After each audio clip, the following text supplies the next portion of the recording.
What's up? I am David Long. Hope you're doing well today. We are going to get into some responses about the 2.0 video. Recently put it out, had a lot of awesome people in that with me. Super excited about it, feel really good about it, and there seem to be some other reactions. Let's see what was said. First and foremost, we're going to check out what Bruce Alderman had to say in my group. He made a post. It is called "The Reason I Did Not Make an Upgrade to Integral 2.0 Endorsement Video."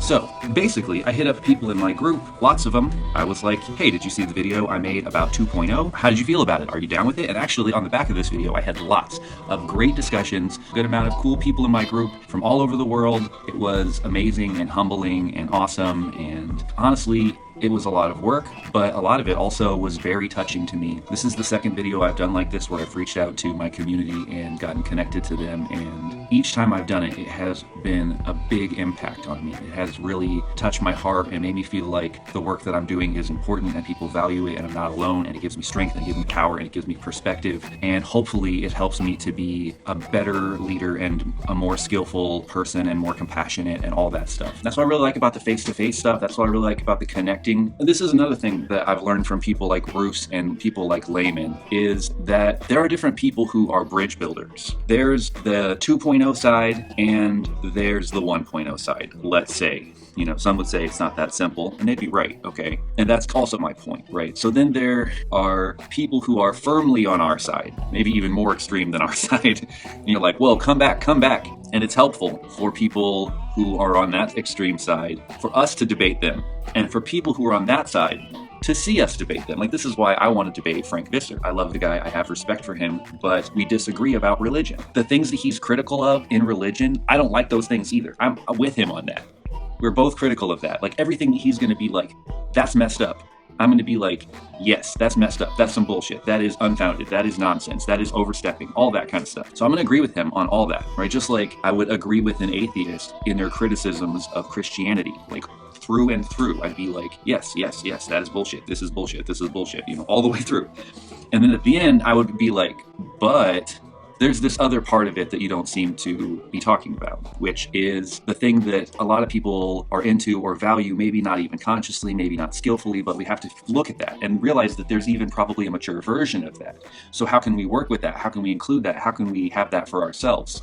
And, you know, that's a detailed conversation to get into, and that is not the conversation for this time. But my point is that people, I think, need to see us debate. They need to see Integral 2.0 is not a secular movement. The pre-trans fallacy gives us a healthy integration of all different religious traditions. We got to be critical of pre-trans fallacy number 1 and pre-trans fallacy number 2. And this will help people on both sides understand where we stand in the middle. So that's important, I think. It's the transrational interpretation where the practical value lies. If you have a poetic interpretation, it's not about Jesus on his tree or Buddha under his tree. It's about me in my life and how am I living? Am I going to live for my higher purpose? Am I going to die to my little David ego and live for something bigger and more important? So that's why I vibe with all these religious traditions. Even Wilberian poetry, like a lot of it I can vibe with, and I did vibe with it for some years. But then I got to this point where I was just like, but wait a minute, does he really mean that?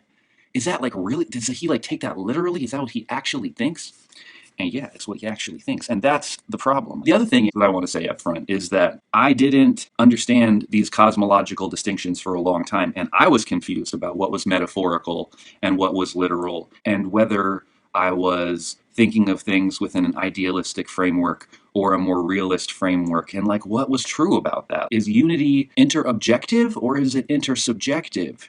And I didn't know about these cosmological, ontological, epistemological, nuanced distinctions. That stuff, honestly, I feel like it takes years to figure out. You can like wander into integral and be like, oh yeah, interiors, exteriors, cool. But to be like, okay, now which quadrants are primary and nested in what? You're like, say what? It takes people a long time to grasp integral methodological pluralism. Like a lot of people get, oh, the quadrants, yeah, the spiral, yeah. But like, do they have like really the nuanced view? It takes a long time.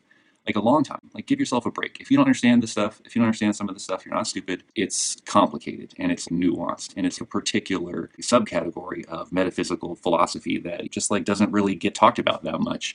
It's not like a main category of discussion, especially not at these integral levels, because we don't have debates, right? Because 1.0 doesn't do debates, but 2.0 is going to do debates, and we're going to talk about this stuff. Okay, so I'm going to actually jump into it. This stuff is posted in my I Am David Long Friends and Fans Facebook group, so you can go there and read it yourself. Bruce Alderman also posted his version in the Integral Global group. You can go check that out. That's where this is posted. And I'm just going to go through point by point and respond, and we're going to go to the next thing. Okay, so Bruce Alderman, point 1 of 3, it looks like. Point 1, here we go. This is the reason I did not make an I upgraded to Integral 2.0 endorsement video.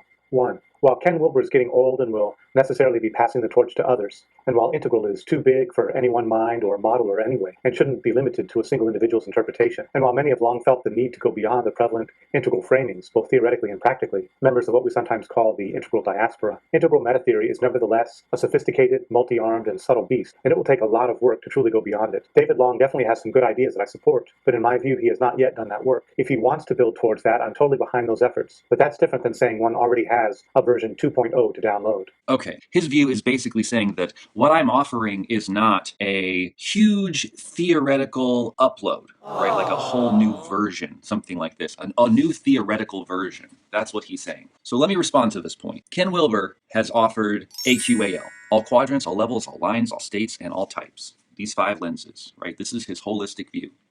And that is integral. These aspects, these bits. And then within the context of those aspects or those features, you have a whole bunch of little nuanced little bits of theory. And lots of that stuff I'm going to agree with. It is true that basically what I'm talking about is just what has already been established. It is a lot of that. No drastic changes. There's no like, David discovered a new element. Now we have to include this whole other element when we talk about stuff. I don't have a new element. I haven't discovered a new element. Let me think about it. I'll see if I can discover a new element. Bruce, if I discover a new element, do I get to call it 2.0 then? Is that what it's going to take for you, my friend? If I discover a new element, will you send me a video saying I've upgraded to Integral 2.0? Okay, I'm just playing. Okay, so what had happened is Ken Wilber has broken his own rules. His application is not as good as his theory, and he breaks his own rules in like 3 ways. And if you want to know how that works, you can check out my What You Talking About Wilber series, part 3, I Amness Before the Big Bang, where I explain the 3 ways in which he breaks his own rules in this integration. And because he has this biased integration, it messes up his interpretation of each one of the elements. So we had to go back and fix all those elements to be more in line with reality as it actually is, or to potentially start to be real about the ways in which we have a lot more work to do to really establish something solid in relation to that element and to expand upon that. And I gave some examples of how that might be. So I'm arguing that Ken Wilber messes up his integration because he breaks his own rules and it ends up corrupting every single bit of the project. I'll go through and give some examples. Quadrants. He says the quadrants go all the way down and back. So tetra arising messes up the quadrants. Doesn't really have that good of a view of quadratic zoom. Disnested quadratic holarchies is an upgrade. And instead of just looking in the correct quadrant for data, looking for explanatory power. So those right there are like 4 or 5 different things just in quadrants. And then there's levels, an uncorrupted version of levels. That's kind of a major upgrade. Now you might say it's a step back to what integral should be. Okay. But I mean, would you rather call integral 1.0 what I'm calling 1.0, integral 0.5, and this is integral 1.0? Does that make you feel better? I mean, it's just semantic. But it goes on. So at the end of my video, I talked about these upgrades through all these perspectives. My larger point here is that it is a theoretical upgrade because it's actually getting the quadrants right, and there's major changes to be had across the board and at least minor changes to be had within almost all the details. So it is actually a theoretical upgrade, but more than that, it is a practical upgrade. It's like, this is what the integral community has been, and this is what it could be. Now, he might also say that I haven't already done the work to have realized this. Well, this is not the kind of thing that one person can realize. This is the kind of thing that it takes people with vision to realize. And I'm talking about these people who were like the godfathers who came before, who laid the groundwork, the criticism, who put in the work on the front end for people like me to be able to come into the community later and to see the different sides of the argument and to have a more nuanced view, because these people have fleshed out, these visionaries, and to be able to envision this space where we can start to build it together, and for people to believe in this. This is that practical magic. This is what I'm talking about. Even using that 1.0 and 2.0 is magic. It's a spell. It's a way of putting an idea in people's minds and getting them to think about it differently. It's very suggestive. And so there are practical reasons why it's 2.0. It's, yeah, okay, sure, it's kind of semantic. And you can be like, well, actually, it's not really 2.0 because it's got all the same elements. Well, you know what? If it didn't have all the same elements, would it really be integral? It'd be integral plus some other element. I don't know, like, do you want me to find another element? If I find another element, we call it 2.0? I don't know. Okay. But yeah, the point is, it's practical. It's supposed to be helpful. It's a good step in the right direction. If people believe in it, we can make it happen. It will be a major actual upgrade to what's actually happening. Okay. 2. Related to this, it seems to me that what David is offering is not a new operating system, but in some ways the same old operating system with some tweaks, new limits or streamlines, and perhaps a more stringent antivirus software. To be a true 2.0 rather than a 1.666 or whatever, I think a genuinely new integral model must deliver greater scope and integrative power.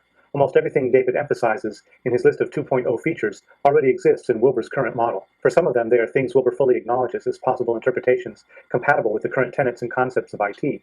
For example, in a number of places, Wilber acknowledges that an emergentist model can be explained and supported with his model of quadratic holons, if we see consciousness coming online only at some mid or even late point in the evolutionary line. And for other features, it is really a matter of conflicts of opinion about how certain existing principles are or should be applied, and tools are or should be used. To push for one interpretation or application over another, or to perform an internal critique and demonstrate that existing principles haven't been applied rigorously enough, is really an intramodal affair, a refinement or clarification, not the development of a new model. Sure, but I think it will bring, again, some upgrades and the development of the model through enacting this process of being able to build and refine together. So the 2.0 movement is probably a means to a higher end. So you might say it's an intermediate stage, but it's a step in that direction. And I think if we can actually get to these better, higher directions, 2.0 could be a historical movement if we really want it to be, if we really step up into it and flesh it out and make it happen. It definitely has that potential. We could be looking back at this time and be like, this is when the shift happened. Okay, I'm wondering what he means when he says Wilber fully acknowledges possible interpretations compatible with the current tenets and concepts of integral theory, for example, with emergentism. He says, for example, a number of places Wilber acknowledges that emergentist model can be explained and supported with his model of quadratic holons. Does Wilber have a model of quadratic holons? I thought I came up with that. Or is he talking about my model of quadratic holons? Let me know about that. I need to know that. You know, that nested quadratic holons, I think that's mine. Bruce, if that's not mine, get back to me. Point me to it. I want to see. But yeah, it's an intramodal affair. And a lot of software updates are like that too. They're not going to necessarily produce a whole new aspect of a thing. It could just be upgrades and tweaks to what's already been there. That just seems like majorly arguing semantics. But we'll see why here soon. A genuinely new 2.0 model must yield fuller scope and integrative power. I think we have contenders for that in Sean Esbjörn-Hargens' integration of integral, critical realist, and complex thought meta-theories, or in some of Mark Edwards' work, or in the expansions and developments of the quadrant models, several cube models for instance, or even in my integral grammatology or Layman's metaphysics of adjacency. All of these add something new, some new integrative power to integral theory, rather than just limiting it or trying to argue for greater consistency and integrity. Well, that's interesting. Probably a lot of these things are just some scholarly paper written somewhere that maybe 10 or 20 people have read. And so these people feel real proud of the smart thing that they did and the cool theory that they came up with, but most people have never heard of it, so it doesn't really show up as actually mattering. So if there is going to be a genuinely new 2.0 model that yields fuller scope and integrative power, it's because we are going to provide some kind of method through which to actually upgrade shit and bring these new things to the table. I've never heard of Sean Hargens' CR and CT meta theories. I don't know what that is. What are the upgrades? I want to see. Let's know who's going to come argue for that. Who's going to present about that? Who's going to show us what that is? Like in a way that is accessible to people and shows us what the upgrades are. I want to see that. Mark Edwards' work on the expansion and development of the quadrant models, cube models. His cube model. What's good about his cube model? What's it doing? What's the benefit of it? I want to know. Where's it fleshed out in a way that's accessible or interesting? I mean, if it's super powerful and interesting and brings something of value to the table, and it's like the next thing, where's some media about it? Who knows about it? Who cares about it? Who's using it in a practical way? What's the practical value? I want to know about that. Okay, integral grammatology. Interesting to know what that is. Make a video about it, Bruce. Layman's metaphysics of adjacency. Make a video about it. Let's put these ideas on the table. Let's have a process to upgrade and integrate and to upgrade the map together. I've been talking about this. If this stuff is really good, if it really brings things to the table, tell us why. Let's figure out a board of people who are qualified to look at these ideas critically and be like, is this really an upgrade? What does it bring to the table? Argue about it. Fight about it. Put our decisions about why or why not in a transparent way on the table. Make arguments for it. Discuss this stuff. Take it seriously. Let's do that. I'm tired of these things just being like academic papers written somewhere and nobody ever hears about them. 3. The call to drop the old integral model and upgrade to a new replacement can deepen fractions and conflicts in the community. Sometimes debridement, cleaning, even amputation are necessary, and I think David is mostly offering his version of something like that. And sometimes it really is important to drop an old paradigm and adopt a new one, and that transition can be messy, if some ultimately rewarding. But I think we invite more problems than benefits if we prematurely call for a paradigm revolution without having a genuinely new paradigm to offer. If what you are really arguing for is cleaning, limit setting, and renewed emphases within already established or acknowledged elements of a paradigm, I think there are better ways and better approaches one can take than trying to split the community and convince people to adopt a new model when mostly you are offering existing system patches.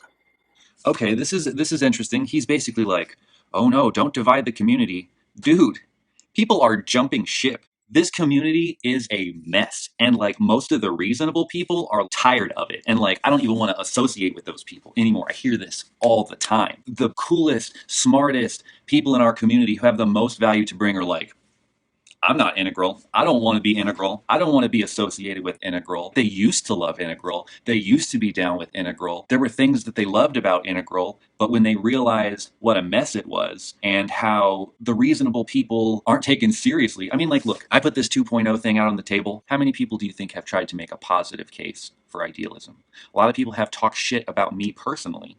You know how many people have tried to make a positive case for idealism on the back of this 2.0 thing so far? Zero, none, nada, not one. Okay. So it's pathetic. And like reasonable people are tired of these people. And honestly, I'm like, let's drop them. Let's amputate them. Let's make a good case. Let's welcome them to the table to debate. And if they have good things, we'll take it. And if not, we'll show them why not.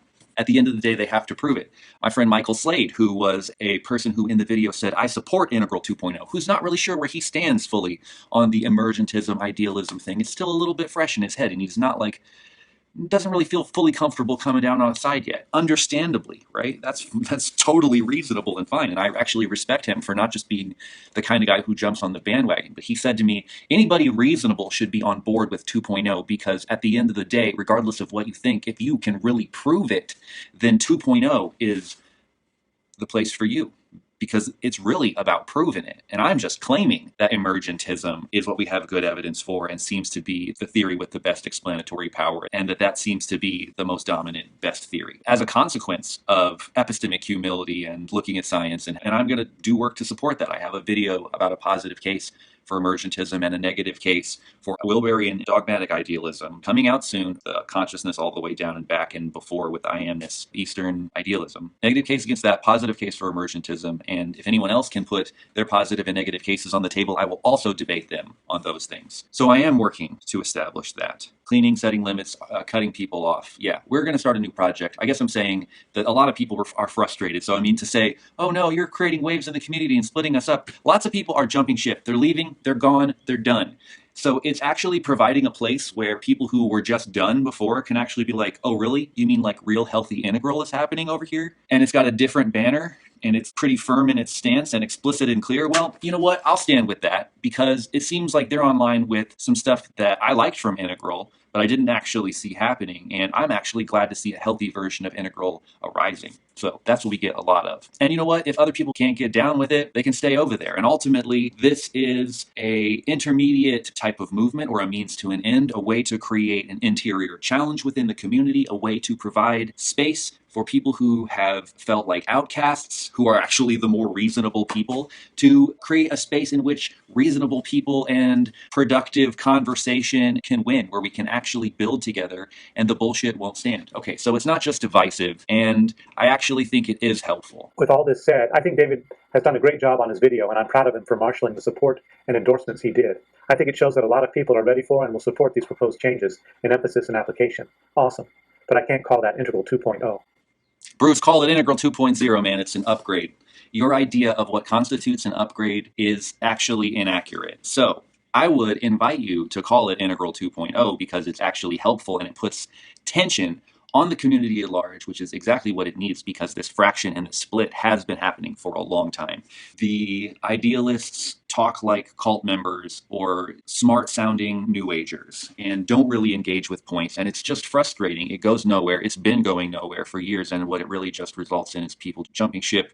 And it is a divide in the community. And what really winds up happening is that the New Age people win the space over time. And that makes more and more and more of the reasonable people want to jump ship because the space is more and more dominated by those crazy people. I mean, this is why lots of the people in my group are like, oh, Integral Global? I don't even want to see what's happening in there. I quit being a part of that group a long time ago. Okay, my buddy Hunter gets in here, and he has a very long and nuanced way of getting in here and critiquing this stuff, supporting the idea of a more critical engagement. He's one of these guys I'm telling you about who's like, I'm super skeptical. I don't know if you want me. I'm like, yeah, we want you, man. That's exactly why. Because you're going to be like, I don't know if that's true. That's wrong. Let's fix that.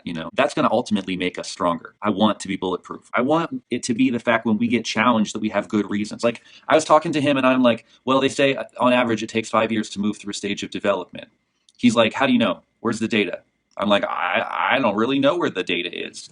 Wilber said that's what the experts said, and I took his word for it. I'm being honest. I took his word for it. I'm like, he said that there's lots of good data for it. So I'm like, okay, I trust Wilber. Wilber probably is right. And maybe he is right. But I want to double check. I want to know. So that way when he asks me, how do you know? I can be like, oh, well, it goes back to this developmental research and that developmental research. And listen, there's been research across a bunch of different lines. And I do think that Wilber is probably right about that. I wouldn't be surprised if he was right about that. Okay, but we got to know.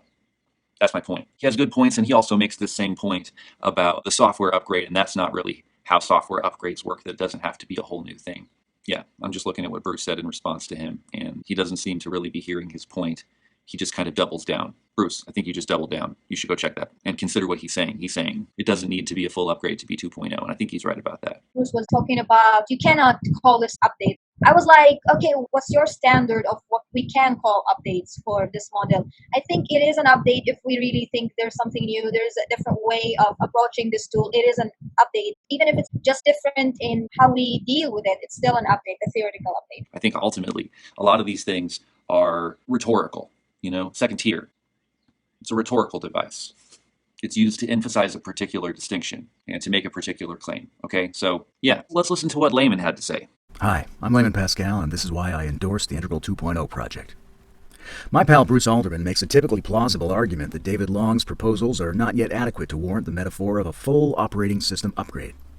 Bruce holds a very high standard for what deserves the vaunted name of Integral 2.0, and fair enough. For myself, though, with my notoriously low standards, it's somewhat besides the point what we call these things. The issue for me is to lend moral support to every quasi-integral movement that is focused on a moral, political, scientific, and embodied form of trans-rational developmentalism.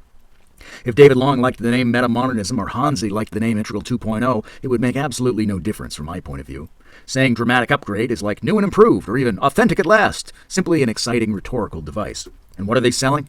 Well, we have some personal interpretive choice in that matter, just as we do with Wilber's excellent contributions to integral meta-theory.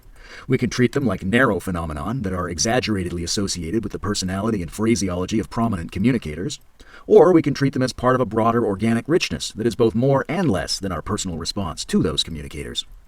Sometimes Ken Wilber sounds like Integral 2.0, and sometimes he doesn't. Sometimes the pre-trans people sound more trans, and other times they sound more pre.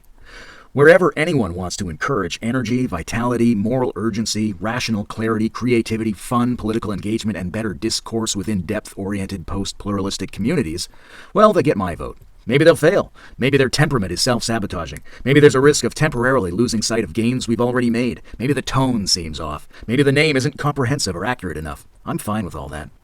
It would indeed be an enormous project to generate a truly meta-integral framework that hosts the full set of Wilberian vision logic structures as if from the outside while incorporating even more.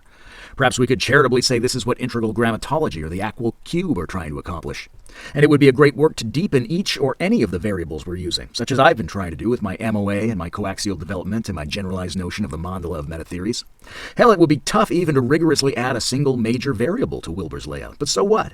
We should be constantly critical of both ideas and styles. We should be full of energy, as ready to start new partial projects as we are to deepen our understanding of what we already have. As ready to embrace integral anarchists as we are to appreciate integral station holders. As ready to change all the symbols as we are to go one level deeper in our realization of what is meant by the symbols we already have. And if Bruce would rather call that integral 1.666, that's great. I hereby, of my own rather free will, being of plausibly sound mind and body, do solemnly, absolutely, infinitely, on pain of death and with 100% legally binding conviction, upon which my entire reputation rests, declare my support for the one and only true, authentic, and dramatically improved integral 1.666. Layman gets it. Layman gets it. It's a rhetorical device. It's a magic spell. It's a easier thing to say to people than integral emergentist revolutionary movement. I even get confused trying to say it. The integral emergentist revolutionary movement, it's like too much. Integral 2.0 is easier and it gets the point across. It's challenging. It's a semantic that you got to grapple with and makes a difference, and it's very helpful. It's a very helpful semantic. So yeah, those are the Alderman and the Layman Pascal comments. Big respect to all the people in my community who supported and who commented and who got involved. That is what's up. I feel good about that. Bruce, I hope you see that we can build something together that can be more of what you want to see. And I'm not going to be happy unless we actually realize that. Responses. Response to David Long and Integral 2.0, 1.666. Bruce Alderman. Hey, David. Oh, this is a 2. I see what you've been doing. You've been subtly programming us all along. Yeah. I started writing out a response to your video, and then I thought it might be easier just to hop on my computer and give you a spoken response, keep up the dialogue like you've been doing with Matt. And I want to say just first, I actually really do appreciate the energy and the heat and the excitement that you're actually generating with this oppositional move. So even if I don't endorse Integral 2.0 yet, I like that yet. We'll get him. We'll get him. We'll get him. Bruce. Come on, buddy. Come on, man. You belong on this side. Yes. Embrace the dark side. Join me. Together, we can rule the galaxy as father and son. The new thought and the energy that you're generating with this. So, more power to you, brother. Respect. I also want to say that, I've often heard you in your videos, in your posts to different forums, that you really want the application of higher standards. And I want you to take my feedback to you in that spirit. That's what I'm saying, really, not trying to be actually, or just focus. This was a meme that I posted on his thing, because he literally said, he was like, actually, in one of the comments, something about if it was real up to 2.0, something, and I was like, actually, because it feels like quibbling over semantics and kind of missing the point. But I love Bruce Alderman, and when he is saying this shit to me right now about standards, he's like, listen, we've talked about standards, you've given me shit about standards a ton of times. I'm going to be critical, I'm going to hold you to a standard. We got to have high standards. If you say that you want to do this project, don't just talk shit. You better. And I mean, I respect this. Honestly, there are people who come to this group and they're like, I don't know, David, I'm really skeptical. I don't know if this is a good group for me. I'm like, that is why it's a good group for you, because we need people who are going to not just accept shit, we're going to bring their criticisms to the table, and hopefully over time we'll demonstrate that it's not such a scary thing to be critical, because what will happen is over time more and more criticisms will be met with goodwill, because they'll be presented in goodwill. We'll create this kind of good environment, and we'll be able to actually grow and learn together with a lot less friction, a lot less heat, and a lot more speed and agility. So yeah, I'm excited about this. I love Bruce Alderman. I appreciate what he's doing here.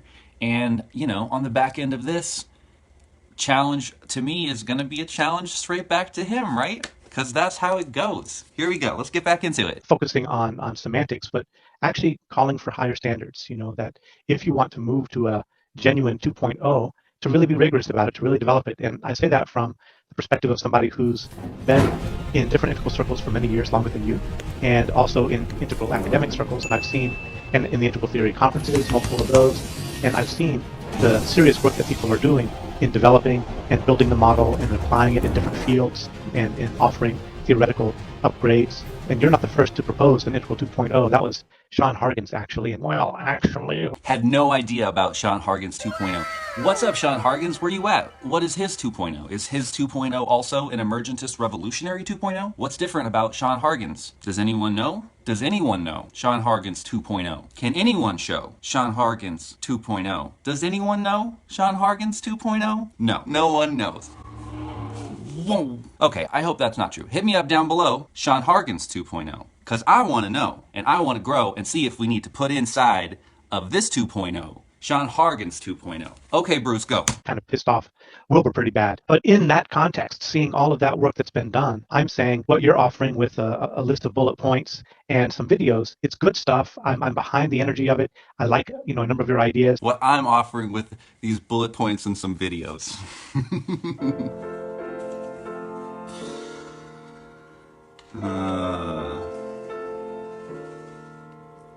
I mean, it's true. All I did was put out a video. Really, this video wasn't even like a huge re-announcement. Like, people are like, this has been around. It's like, yeah, it's even been around for me probably for like 5 or 6 years. Like, these exact points were the points of the integral emergentist revolutionary movement. Just only the last 2 were added. The anti-racism point, like I said before, which seems to go without saying, and a point about creating accessible content. But yeah, so I feel like, first of all, I have offered more than just a couple videos and a list of points. I think I have offered some tools and some upgrades. Like I said earlier, I offered that a different version of the map with tweaks to almost all the elements, and I'm still working on trying to upgrade that. And I do, again, take Bruce's criticism here very seriously, that I don't know about these other people's perspective. And I want to know. I'm interested to know. And we need to make the ideas more accessible, and we do need to be rigorous. And it does need to be more, if it's really going to be called Integral 2.0. I take Bruce's point that it does need to be more than just a video with some points and like now we have a group and it's like, woohoo, we're over here, 2.0, yippity yay. Yeah, that's like kind of some bullshit. I would agree. That's like not really good enough. If that's his criticism, then I fully agree. And it is about what we can build together, because I mean, if we're talking about Integral 2.0 upgrading from yellow to turquoise, that's not something one person can do.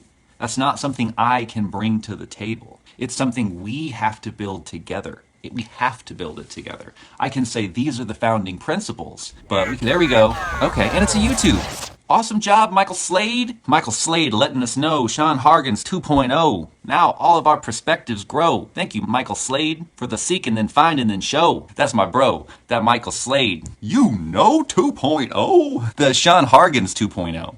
Looking forward to checking that out. I'm gonna go back to Bruce, though. But it's actually not at the level of what people have been doing in multiple fields. And I think if you want to step forward as a leader in the community and take that mantle and say, I've got the new model, you should really be aware of the work that's already been done and attempt to be at least as rigorous as those other projects have been. And in your video response to me, you spoke disparagingly about the academic world and that only a few people see it. And well, it's actually not as tiny of an audience as you imagine.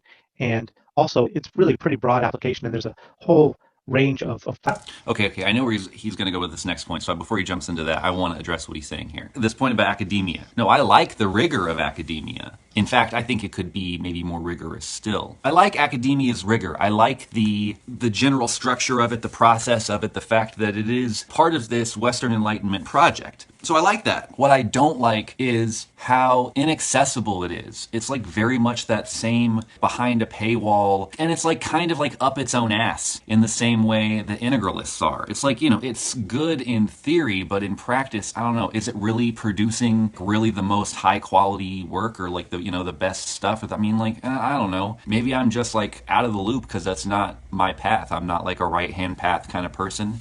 I'm a left-hand path kind of person, so I find what is online, what's accessible, internet content. If it's not accessible to the public zeitgeist, it's kind of as good as just like non-existent. And that's part of the problem too. How many years did Integral exist and the internet exist before I even found it? It's hard to find. People don't even know that Integral is a thing. So, I mean, in general, this is a problem with these ideas, and it's even worse with like the academic versions of these ideas. You should really be aware of the work that's already been done. Well, here's the problem, right? I want to kind of point out the first problem I have with Bruce. Who should be aware of this work? And if these people are doing such a great job, why isn't this work? I mean, it's impossible for somebody to find this work unless he really tries. And I assume none of those people have any YouTube channels, and if they do, we don't know any of those channels. So how the hell would we be able to be aware of such work? And what are these theories? What are these great works that people are doing? I'm not aware of them. And if I'm not aware of them, that's not my problem, because it's not up to me to search the whole net to find these academic works. So I think ball is on their side to tell us what they're doing, where, how, and so on. And so this is where I'm going to bring it back around and take Bruce's challenge very seriously. I think Bruce, like what I've talked about in the opening video in my 2.0 group, is a list of projects. One of the groups is some kind of a upgrading group that should work on the map and that should refine this debating style and work on trying to apply some of this rigor and some of these standards to start to flesh out and build together in a very Western Enlightenment kind of sense. And it seems to me that you would be actually a great person, Bruce, to get involved with this, to help to flesh out some of the standards of integration and to bring your scholarly knowledge and your integral knowledge of past integral refinements to the table. I would say both you and Frank Visser. And I don't mean any disrespect to either one of you by grouping you together. I just know that you're both very scholarly minded people who have put a lot of thought into this stuff and who know the history of this stuff for a long time. I think we should bring all this stuff and put it on the table and do the meta-analysis of integral type thing. If you think, Bruce, that there are valuable, important ideas like these ones that you're bringing to the table, I would challenge you to not only like help me to set up this kind of a new integration process, a new way of rigorously integrating and refining based on rigorous standards and tests and a peer review process. And like, what does that look like? Help me figure that out. Help me actually take this shit seriously. And as a curator of content, as a teacher of this stuff, encourage some of these people who make this stuff to make video content about it that's accessible and interesting. Or start a new series on your channel where you, a great teacher, gets on and tells us about these cool upgrades and updates and what you think that they bring to the table and how maybe you think that we could start to integrate them. This could be a whole new project, man. And honestly, if you take this seriously and if we can actually get this going, this is Integral 2.0. And we're going to get into this more because you talk about like why create a split and all this. So like I want to unpack this a little bit more and deal with your concerns. But this is a good place to continue from here, I think. Platforms in which different things have been explored that in your response to me, it kind of became clear to me that you're probably not aware of a lot of them. I am aware of a lot of individuals out there who are doing good integral work as individuals and maybe as like small groups or businesses or like integral hacks into certain stuff. That's one thing I'm saying is just, yeah, great, let's move for an integral 2.0. And I think you've acknowledged that your gesture of declaring a 2.0 and asking for people to upgrade to that is really, you admitted, a call for let's get together and build it rather than I have it and I'm presenting it to you. Right, exactly. I mean, it's a little bit of that because I am saying like, here's the groundwork. This is what it should be like. These should be our standards. We need to do this and this and this. But I do see that as a 2.0 because I don't think the ultimate thing that we're going to build together is the 2.0. This is where I think it's good to know what I think 2.0 is in a larger context. To me, 2.0 is a clean up the house of integral project.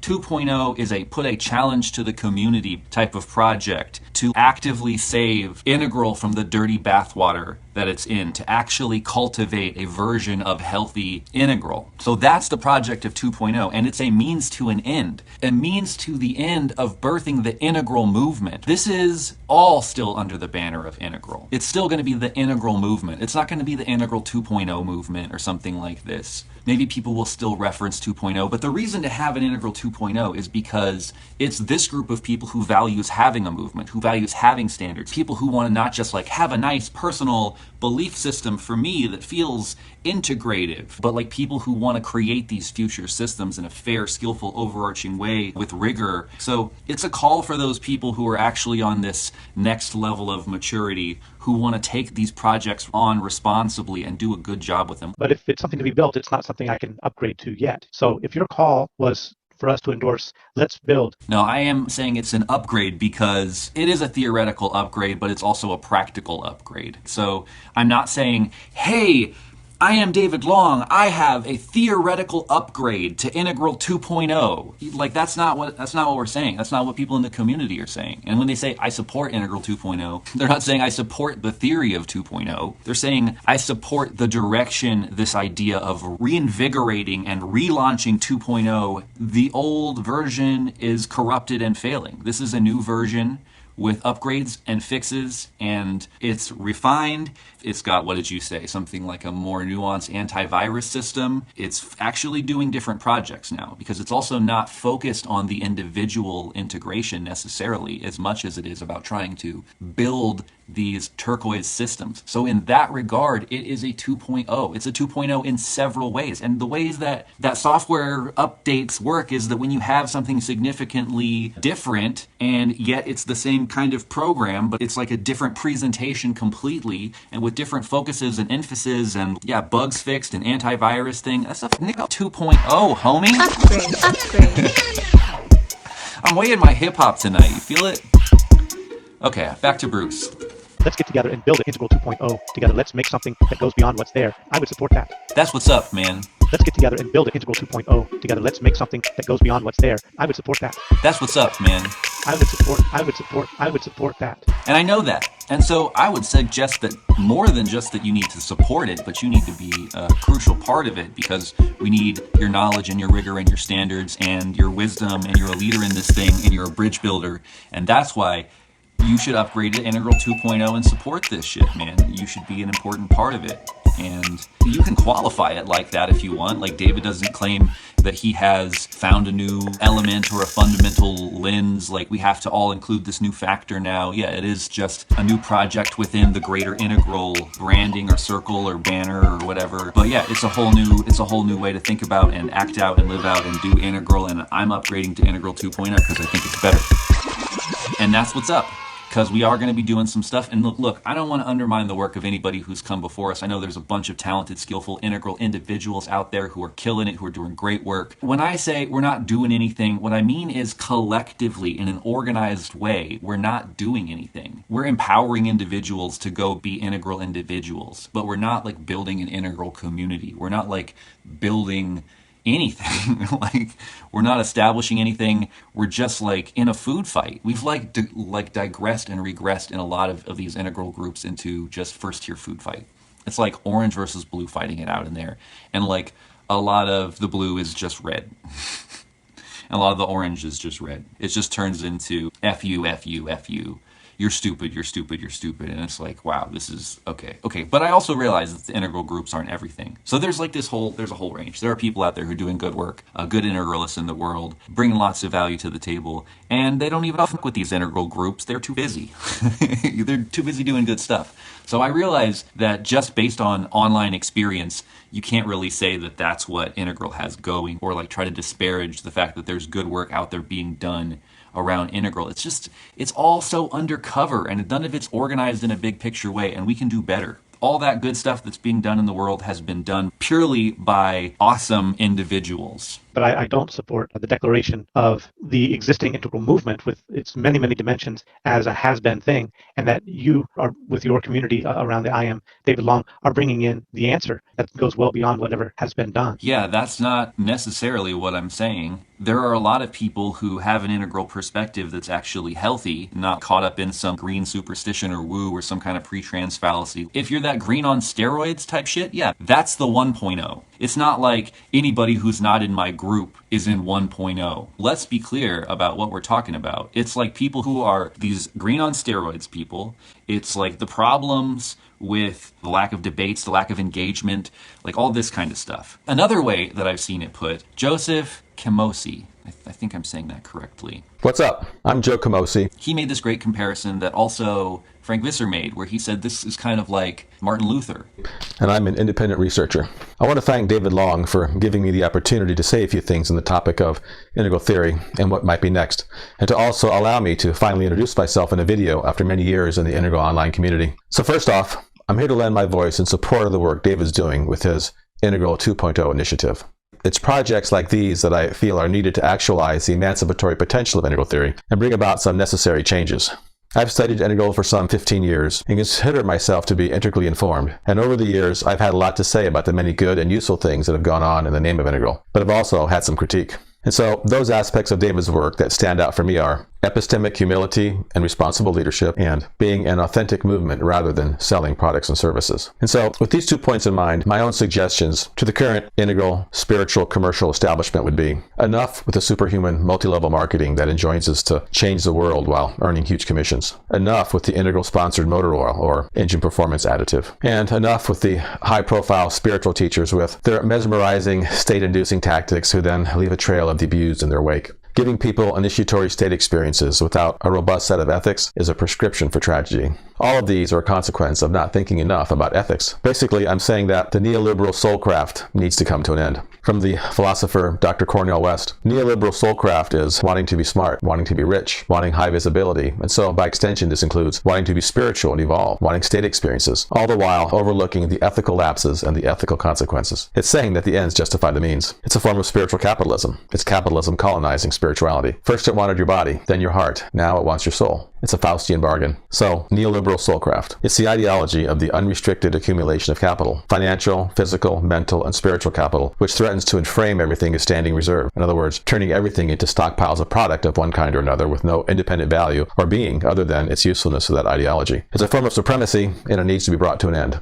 ethically. And that's why I support efforts like Integral 2.0. Now, it's not that I embrace all 10 of David's declarations in his 10 Differences paper. Frankly, I'm either agnostic or can give him a pass on several of them. But it's the issues of responsible leadership and the ethics of commercial exploitation that are sufficient enough to me to warrant going in a new direction. Now, any collective enactment is going to have many lines: interpersonal, identity, cognitive theoretic lines, and ethical lines. I see a new enactment as upgrading one or more of these lines, and there's room to discuss what those lines are. And so, from my perspective, it's not necessarily a theoretical 2.0, but rather it's an experiment at establishing an ethical 2.0. And actually, I've been posting on this topic since 2011, where I wrote on the Integral Life Forum that they should get back to the fundamentals of 1. Being an educational institution promoting integral meta theory, its application, and to showcase those who are using integral theory properly, and 2. Establishing a kind of ethics board or certification function. But most importantly, I wrote that they needed to get out of the spiritual teaching business, to spin it off into a totally separate entity whose accreditation could then be granted or rescinded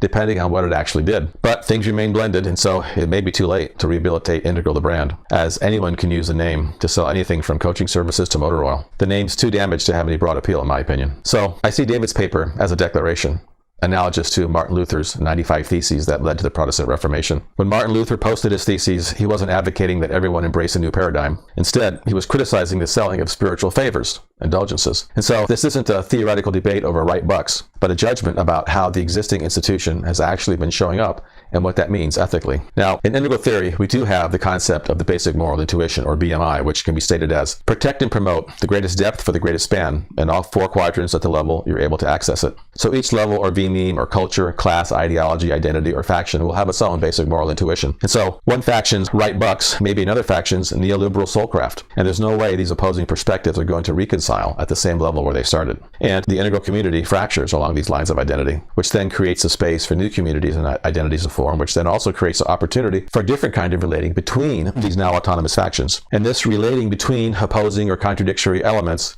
could potentially form the energetic core of some new emergent thing. This is totally natural.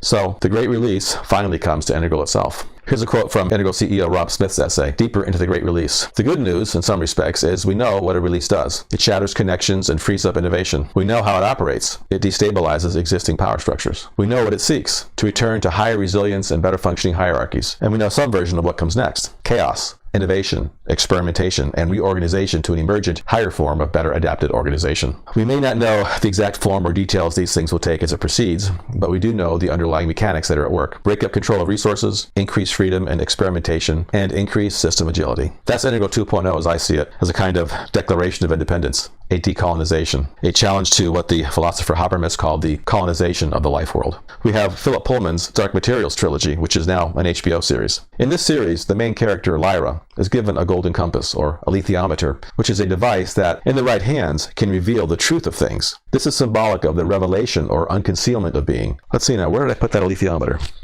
Here it is. Hey, let's try something. Let me dial in Integral 2.0 and see what is revealed.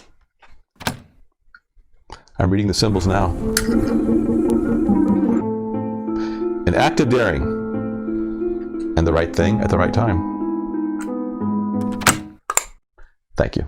if you look at it from a historical sense based on the inaction of integral in the world, this is a pivot point in integral history and integral 2.0 historically. Bruce is part of this with his integral stage, the democratization of integral, bringing it down, taking it away from Ken Wilber and the orthodoxy kind of stuff, and having it out. One of my challenges to Bruce about standards on the integral stage is about like who counts as integral voices, and are we just like having a democratic open space where anybody can talk and say whatever and it gets associated with integral, or are we going to have rigor and standards and stuff? So I mean, these are some of the same problems. We're trying to figure out how to bring it down and democratize it and steal the fire, but we both also still care about standards and rigor, and like he has his valid concerns with my approach and I have my valid concerns with his approach, and we're kind of going at it from different sides, but we're actually, I think, in this regard, on the same team and should be involved in the same project. I think we both probably can say that we enough value principle number 4, this epistemic humility and stuff like that. If we can really ground our shit in that and like really prove it and really take the rigor and the standards seriously on both sides, huge respect. But yeah, think about it in that term, in this like Lutheranism, kind of like democratizing, right? But then on the other side of that democratizing, it's put through this more rigorous scientific process, which produces the new orthodoxy, which is this open, transparent, democratic process in which everyone can participate, which is ultimately the kind of governance system I would think that we would want to create in this new society too, this kind of open, transparent system in which everyone can skillfully engage and give their feedback and process their tensions and get some actionable solutions on the other side. Okay, let's go back to Bruce. So I'm just saying, hey, pause, maybe take some time and some effort to really check out what has been done. Whoa there, buddy. Now, this isn't a time to pause and check things out. This is a time to get started, and start by checking out the things that already exist. So I think that's good. I think you're right about this. But that's not a pause and do it. That's a let's get organized and do it. Because that's what we need to do. Like, Bruce, help me with this. Take this project seriously. Be like, okay, if this is 2.0, we're going to do this. We're going to integrate with rigor. Like, I have a lot to contribute to this. Let's do it, man. Let's put people who probably disagree around some of this stuff, but who agree on this principle number 4 of having to prove it. Like, I know you and Julian disagree, Bruce, but Julian is rigorous. You guys have your thoughts about each other. So what? I think you guys are both trying your best to play your part the best you can. I'm like having to struggle with this, with some of this too, like realizing that there are different agents and change. I'm not like, Bruce, you must agree with me on every point. And unless you do, you are my ultimate enemy. I will crush you. No. There are fundamental agreements like this epistemic humility, and if we can really push into that, this is like what Michael Slade was saying. It's like, hey, if you really care about what's truth, if you can really be open and honest about what's true, you should be down with integral 2.0. Okay, so get on board. Choo choo, choo choo. I'm saying that now because when I mentioned all of those other projects, you didn't know any of them. Okay, yes, that's true. Well, no, I don't know if it's totally true. I think I've seen some of it. I think some of the stuff that I've seen, I haven't really been that impressed with. Like these cubes and stuff like that. I don't know about that. Honestly, though, let's redig them up. Let's relook at them. Let's check them out. Seriously, let's figure out what the standards are. Actually, let's start with these things, and we'll use them as like the baseline examples. Like, okay, we want to integrate in and upgrade. Here's 4 or 5 different models. By what standard will we let any of this pass? How can we know if it's really good and helpful and like bring something? Like, what does it bring? What can we say it specifically brings? Let's check it out. Let's dig into it. Let's figure it out. Me and Bruce are going to do this project, you guys. And we'll probably need to bring on other people too. And we'll need to do it in an open and transparent way where we do it all on the record and people can criticize our criticisms and all that. We'll do it on the record. We'll do it on video. We'll make content about it. It'll be a whole thing. Maybe it'll be part of the integral stage. Maybe that's part of it. Again, this is all an extension of this larger unfolding of integral 2.0, which, like you say, has multiple prongs. It's not really like integral 2.0 is reducible to just the people who are in my group who say they agree with me. So I'm going with you on these different standards. And yes, Mark Edward does have a lot of articles on Frank Visser's Integral World, and you may have seen them or may have not seen them, but I actually think I have seen them, some of them at least. He has some of the most substantive criticisms, including of Wilber's pre-trans fallacy, inconsistencies in Wilber's own application of the pre-trans fallacy. He's got some solid stuff about that, as well as upgrades to the quadrant models. I'm wondering what those upgrades to the quadrant models are like. That's what's up. I want to see him make those pre-trans distinctions. I think like me and Julian and like maybe a couple other people influenced by me or Julian I've seen make these things, but like hardly anyone is really making these pre-trained distinctions? So he's done some really good work, and he's published books. He's basically worked with leaders of multiple organizations in Australia and applied his integral principles in the structuring and restructuring of businesses over there. Just video Cliff made about problems in academia. He's also a philosopher, but he's not in our group. Cool, Alyosha. Do you agree with what I'm saying about academia here? I don't have anything against academia, but there is also a lot of bullshit in academia in general. So let's take a look at his points and see. Step number 1 is to remember the least important thing about academic intelligence is intelligence itself. The most important thing is conforming to the culture of intelligence. The first and foremost step to conforming to the culture of intelligence is to soup up your vocabulary. Learn a whole bunch of useless words, and remember, it doesn't actually matter if anyone can understand any of your points. In fact, it's better if people can't understand a word you say. That way people can't check your intellectual integrity. Remember, as an academic intellectual, the absolute last thing you would ever want to care about is the point someone's trying to make. What you want to care about is someone's spelling. You want to care about someone's grammar. You want to care about their sentence structure and their vocabulary. Step number 2 is you want to be as pedantic as humanly possible. In fact, the entire point of the English subject in schools is to make you more pedantic. For those of you who don't know what pedantic means, it means giving a whole bunch of useless and boring information which really has no point. Being pedantic also helps make up for a total lack of substance. A great example is TED Talks. Essentially, every TED Talk you can compress into about a 1-minute lecture. Instead of just telling you the point I'm trying to make and giving you the evidence, I'll give you a whole bunch of personal stories and factoids which have nothing to do with proving my point. Step number 3 in conforming to intellectual culture is you have to dress appropriately. Do you think anyone's going to take me seriously dressed like this? Nuh-uh. There's 2 main looks you can go for here: the conformist and the non-conforming conformist. I would recommend going for the conformist look because it's less risky. All you need is a dress shirt. To be a non-conforming conformist is risky because you might pass off as an actual non-conformist. So to stay within the parameters of conformity, I recommend going for something like a casual hippie look. The next most important thing to being an academic intellectual is you have to select your god. All academic intellectuals worship celebrity intellectuals. If you don't know any celebrity intellectuals, some great choices are Neil deGrasse Tyson, Richard Dawkins, Richard Feynman, Richard. Now all you have to do is take every single statement this person makes, say it's the most ingenious, brilliant thing in the world, and then overanalyze it like hell until you can get some kind of meaning out of it. As an academic intellectual, we all know that universities are institutions designed to expand your mind and expose you to multiple viewpoints. So if you come out of a university thinking anything other than liberal democracy is the best thing in the universe, you have obviously failed as an academic.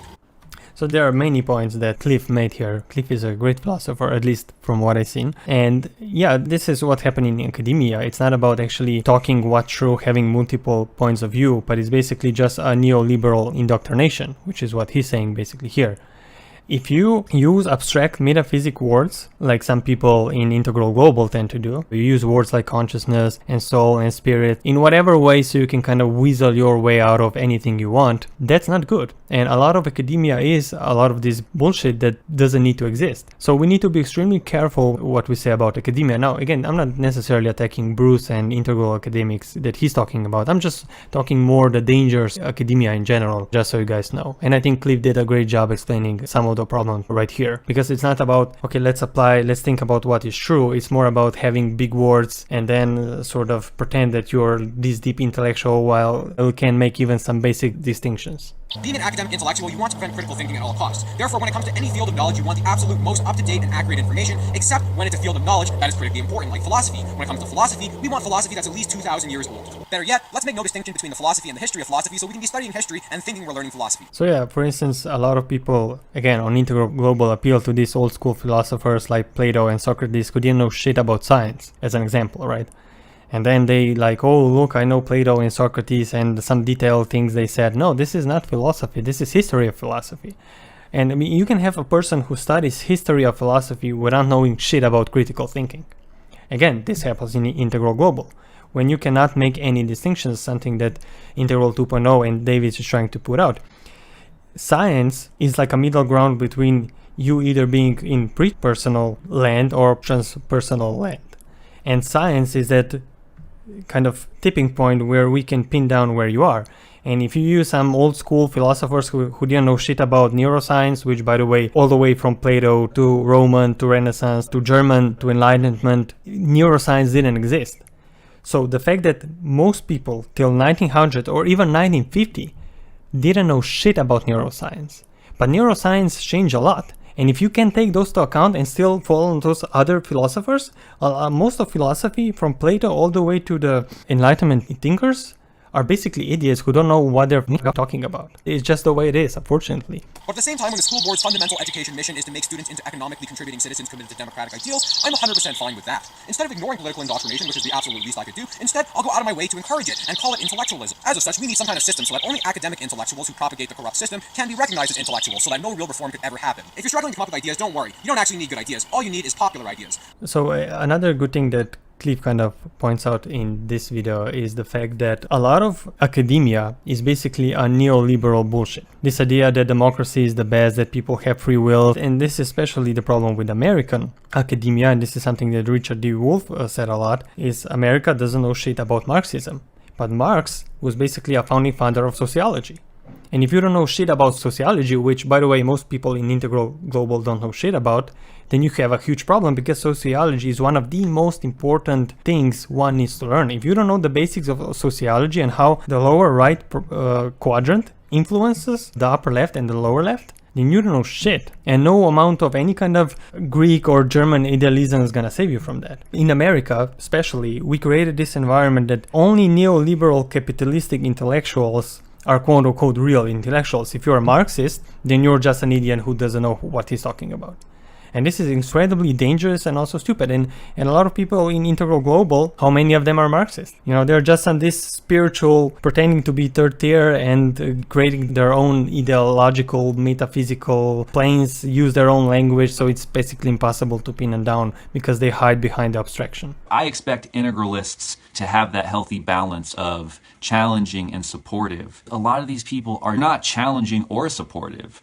They are talking fools who put other people down to feel superior and flex on people. A lot of these intellectual people, they're just flexing. That's another thing that I have a problem with academics, Bruce, is that it becomes about flexing and masturbating and seeming smart more than it is really about saying something that's wise and accessible and important. It's like up its own ass a lot, and kind of out of touch with reality. And that's also why a lot of their stuff is not accessible. So I want to push against that, which is why I wear this hat, and I am myself, and I don't pretend to be like a stuffed shirt. And I mean, here you are, Bruce, in a t-shirt. Like, you're very down to earth. Like, I love you, brother. I feel like you're a real person, like you're not one of these inauthentic stuffed shirts. I do feel like you get a little bit in academic jazz poetry thing a little bit, and it's a little bit inaccessible. I think you could probably talk to more people in a more accessible way and be a lot more powerful of a communicator, because I think you have a lot of value to bring. Like, a lot of value to bring, and I actually want to see more of it. Big respect to Bruce. Bruce has more value to bring than we've seen. I want to see his series. I want to see his videos. I want to see his stuff made accessible. I want to see Layman stuff made accessible. I want to see all this cool stuff that Bruce is pointing to be made accessible, not just to other integralists, but accessible in general. Because you know what, Bruce, if there's cool stuff in here, if there's real upgrades in here, if there's stuff that we're going to want to include in the map or debate about and all that, there's more content made about that. I'm going to want to talk about that. I'm going to start talking about those things and include them. It like goes more out into the zeitgeist. We need to actually engage more. I like the rigor. I want more accessibility. I want the stuff made more public and open and transparent, and like for us to actually build with it. And if anything, I'm telling Bruce that I think that we should take this stuff more seriously. So yeah, I'll see your raise to take it seriously, Bruce, and I'll raise on you. Are you in, my friend? All of the other models that I talked about are also pretty well-developed things. Sean has made an effort to integrate critical realism and of Roy Bhaskar, the complex thought. Okay, I've looked at this guy, Roy Bhaskar, or whatever his name, critical realism. He's actually one of the reasons why I started doing some of the kind of editing style that I do, where I take out ums and moments of uncertainty. That guy is almost unbearable to listen to. I would like somebody besides him who can speak clearly to be able to explain to me the importance of critical realism. I like the realism part and the critical part, but anyways. Alyosha says, you should really be aware of the work that's already been done. That's not David's fault. That's more their fault. Because if we're not aware of them, how should we find something we don't know that exists? It's up to them to try to bring us the work they're doing. When I mentioned all of those other projects, you didn't know any of them. And again, these are the project's faults, not David's faults. Just because they aren't on YouTube doesn't mean that they aren't having an impact or they're not worthy of consideration. The problem is that online world has now become almost more real than the real world. I mean, I'm not saying that's either good or bad. So if those guys are not on YouTube making YouTube videos explaining all this stuff, nobody's gonna read their stupid books. And I'm writing a book myself, by the way. But I still see just how more and more important internet and videos are becoming. Everything's going towards video and audio. Forget about the stupid books. I'm not saying books are not important. Again, I'm writing one, but I'm also aware that making audio and video material is far more important, and it's also going to bring together a lot larger audience than some stupid book somebody writes. Why are you knocking the integral academic efforts when that's probably the place more than anywhere else where rigorous standards are applied and where people have actually been trying to pull integral into that circle? Because we want greater rigor, we want greater accountability, we want integral to have wider social impact. Not through academia, it won't have. Right? And again, like Bruce has said himself, why is he expanding on YouTube? Why doesn't he just stuck to academia? Because at some point, even he seems to realize that academia is just a bunch of circle jerking. Now, again, I'm not dismissing academia. It's very important and it's great to have peer review and all that stuff. I'm just saying that the zeitgeist over time is going from academic, texty, bookish kind of zeitgeist to the more modern audio, video, give me fast and most important information as soon as possible. And that's why, David put so much effort into making videos concise with the least pauses as possible and so on, because we are changing the brains of younger generations. They don't want to read a book, they want to see a video, and that's extremely important. I don't think that it seems like integral academia doesn't seem to even understand that. Right? We are all going from text to audio video, and it's important that audio and video is of a great quality. Bada boom. Boolean! Put that in your integral cube. Okay, yeah, let's go back to Bruce. Moran, and then Ken Wilber's integral theory into a kind of a meta-integral paradigm.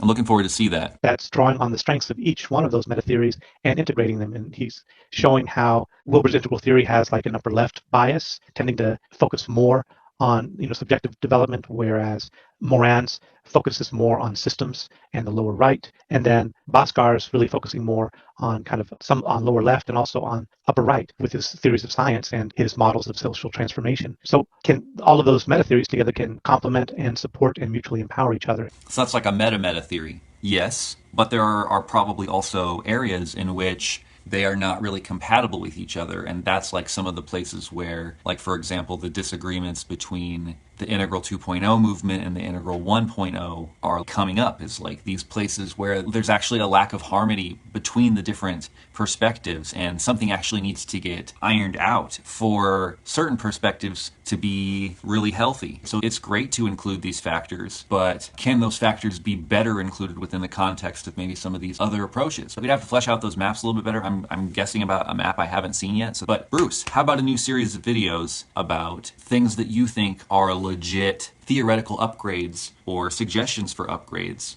to the integral model? Yeah, and maybe invite other people to contribute things and invite criticisms of the different models, and we could do stuff like this on the integral stage. It could be really cool, man. Let's do that. In going through that and tracing a number of other connections and offering a number of other new lenses, Sean's early efforts also were labeled Integral 2.0, and like I mentioned, that pissed Wilber off. It's because this is his shadow coming back up to bite him. He still has an opportunity to face his shadow in public with integrity, and to the extent to which that he's not really willing to do that, I kind of want him to feel it. But it was, I think, a worthy venture, but it involved more substantive work than I have seen you do in your videos. Your videos are great. I love what you do. I don't know if he's seen all my videos either. I like having you on the integral stage, but it's not the same level of work. I think he just thinks of me as like a YouTuber and not a philosopher. He's just like, yeah, David, that's cute, you made a video, but it's not like real philosophy because it's not written on a piece of paper or something like that. I haven't really seen you bring any upgrades. It's like, man, I have like upgrades. Like I have philosophical positions and things that I have fleshed out and that I've brought to the table that other people quote in the community, that have inspired books that have been quoted in academic papers. I feel like there is some medium bias here. It's because I'm an artist and that I don't like academia that I get taken a little bit less serious by like the academic types. But I want to push back on that and be like, I'm a practical philosopher. I'm not an academic philosopher. I'm interested in talking to real people in the real world, and that's why I actually bring lots of people to Integral. And a lot of people have found Integral through me because I make things that are accessible to people. So yeah, I've done stuff to teach existing models, but I've also brought a handful of important upgrades and worked on some important projects I think that are going to ultimately be a part of integral history. And I'm sure that Hargens or whatever, the other Integral 2.0 guy, if this can be his thing too, if he's talking about the same thing, I'm not like trying to claim ownership of it. Ultimately, like this thing has to be bigger than me. It's got to be something that we do together. And Bruce, honestly, it's going to require you and other smart people who are going to be rigorous and worthy of respect. Honestly, this project is about getting over yourself. Like me too, us all getting over ourselves, all getting over the shit that we like and being like, okay, let's put all that aside. What can we reasonably build together? Where do we think we can plant our flag and defend that? How can we actually build and get this going? I guess Rasmus is in here checking it out. What's up, Rasmus? That's why I like Rasmus, because he's an idealist, but he values this. He's on board with this project of, I want to be in line with what's good and true. And I respect that. Rasmus is, I think, a legit seeker. He's a good faith actor. I don't even necessarily care what position you take on this cosmology. That's like a nuanced subject. I mean, I do care. I think it matters. I definitely think it matters because I think it has real world consequences, as I have said. But at the end of the day, like, the most important thing is that we actually have an ability to meet each other in an honest and open way and critically engage, critically engage. Rasmus is great. I'm happy he is a part of the group. Honestly, I think we need him. We need people like him. He's like the kind of person that Michael Slade was saying, if you're a really open, honest person who actually is down with point 4, this epistemic humility, you're going to be down with Integral 2.0 anyways, even if you don't necessarily agree with point 1 and point 2, because if you really think that you have the truth on your side, or if you really care about what's good and true, you know that it's epistemic humility and an honest intellectual approach that's going to most reliably get us there. And so, yeah, that's why I got respect for Rasmus. He's not out here insulting people or trying to put people down. He's out here honestly engaging and talking about it. Okay, anyways, I'm not just going to stay here and brag on Rasmus all day. Bring your ego down a notch, Rasmus. You're not so great. I'm just kidding, buddy. Much love, Rasmus. And there are books out now on the integration of integral theory and critical realism. And there have been panel discussions and conferences about this. And there are applications that are happening around the world. Yeah, these great integral individuals doing great stuff all over the world. So for all of those things that I mentioned in my original response to you, there's a lot of stuff out there about them. And just because they aren't on YouTube doesn't mean that they aren't having an impact or they're not worthy of consideration. They are having an impact and they are worthy of consideration. But what I'm saying is they are not having an impact necessarily on the bigger integral conversation or the integral community or the refinement of the integral map. They matter. They're valuable. The work they're doing is important. If anything, I want to see them get more shine if they're actually bringing huge upgrades and practical knowledge. Let's start to gather that data. Let's start to systematically integrate this stuff and process it in some kind of a skillful way beyond just individuals out there making an individual impact. You're regularly calling for holding integral to higher standards and at the same time talking dismissively about academic work around integral. But it's in the academy where higher standards are enforced. Not high enough. I mean, I like the academic standards. I like that. I just think we can do better. Because there's also a lot of smart sounding talk that gets off into vagueness. And at the end of the day, I don't really know how rigorous it is. But again, I'm a left-hand path guy, so, maybe you can correct me on that, Bruce. I'm definitely open to being corrected. Listen, I'm a passionate arguer, but if you make a good point, I'll hear it. I'm totally open to being wrong about anything. In fact, I will, if someone proves me wrong about something or makes a good point against me, I will use that as an opportunity to demonstrate that I am not above saying that I was wrong or from learning from people. Man, I love this love that's happening in the group, right now. This what's up in the comments. Big respect to all you guys. Man, my group is the best group. I'm telling you. Not only do we got the smartest people, we have such this nice balance of support and challenge. I love you guys. I love you, love you, love you. Wilber is known to be relatively loose with his references and his citations and even his interpretation of various authors. And you can't get away with that in a university or academic setting or trying to publish in journals. There's a peer review process that you have to go through. And it's not the same as just saying what you want to say and putting it up on YouTube. By the way, on my bigger videos, I usually do a peer review process. Like Aljoša has been on a couple of my peer reviews. And I've actually gone back. If you look at my Soul video, there's an example of where somebody corrected me and I went in and I made a correction. You know how they say that every 7 years we have a whole new body? I mean, that's the whole body. That's crazy. That's not really accurate. Part of my video making process is to do a peer review process once I'm done with the video. And after putting it out, it came back that this is actually not true. What's not true about it is that some bones take 10 years and certain cells never get remade. And I'll put links to a video about it below. But I think the general point still remains that we're not the same person that we've been in the past, that we're not just this one thing, but we're in dynamic flux. Anyways, let's get back to the video. If you look at my non-dual synthesis video, I was first talking about Christianity versus Satanism, and I know somebody who's much more into the occult and the Satanist circles and the different groups and stuff like that, and I sent him the video to make sure that I was doing an alright job with it, and he suggested to me that I include this clip from Lucian Graves or something like this. So I mean, I have listened to peer review and fixed my things and done that stuff, I'm not just out here saying shit. I encourage peer review, I engage with my critics. Come at me, bro. I'm out here. Or saying what you want to say and self-publishing your own books. I love all of those means of expression. I'm in the integral stage now myself. I'm really enjoying getting into that sphere. But I just say, why are you knocking the integral academic efforts when that's probably the place more than anywhere else where rigorous standards are applied and where people have actually been trying to pull integral into that circle because we want greater rigor, we want greater accountability, we want basically integral to have wider social impact. And, so that's one avenue to it. I don't think it's the only way. I think the popular routes. Well, I hear you, Bruce. And, I apologize to the extent to which it seems like I'm just downplaying what they're doing. It is just disappointing to me that Integral at large hasn't figured out some better ways to systematically integrate all this knowledge and to refine in some kind of systematic way.